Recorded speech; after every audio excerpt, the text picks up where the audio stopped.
ஆரம்ப புள்ளி.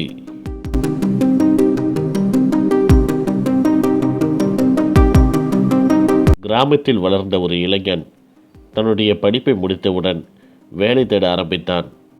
ஒரு கம்பெனியில் அவனுக்கு நேர்முகத் தேர்வு நடத்தப்பட்டது. தேர்வு நடத்துபவர் அந்த இளைஞனை பார்த்து ஒரு கேள்வி கேட்கின்றார். நாங்கள் கேட்கக்கூடிய இந்த ஒரு கேள்விக்கு மட்டும் நீ சரியான பதிலை கூறிவிட்டால் கண்டிப்பாக இந்த வேலை உனக்குத்தான் என்று கூறிவிட்டு, நான் சொல்வதை நீ கற்பனை செய்து கொள்.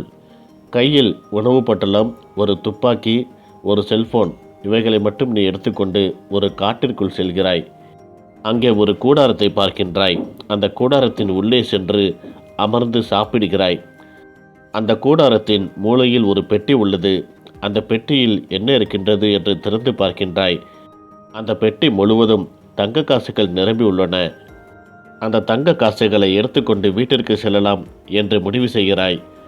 அப்பொழுது பொழுது இருட்ட ஆரம்பிக்கிறது.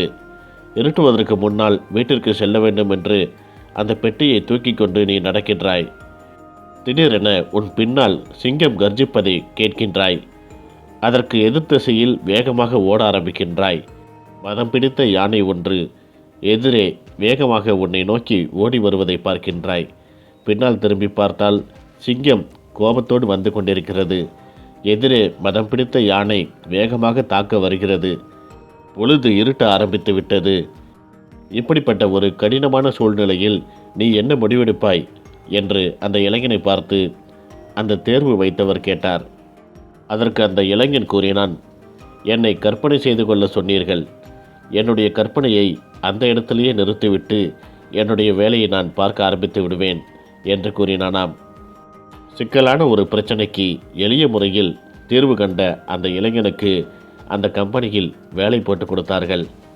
நம்முடைய வாழ்வில் ஏற்படக்கூடிய ஒவ்வொரு பிரச்சனைக்கும் கண்டிப்பாக ஒரு ஆரம்ப புள்ளி என்று உண்டு. அந்த ஆரம்ப புள்ளி எங்கு உள்ளது என்பதை நாம் கண்டுபிடித்து விட்டால் நம்முடைய பிரச்சனைகளை எளிமையாக தீர்த்து விடலாம்.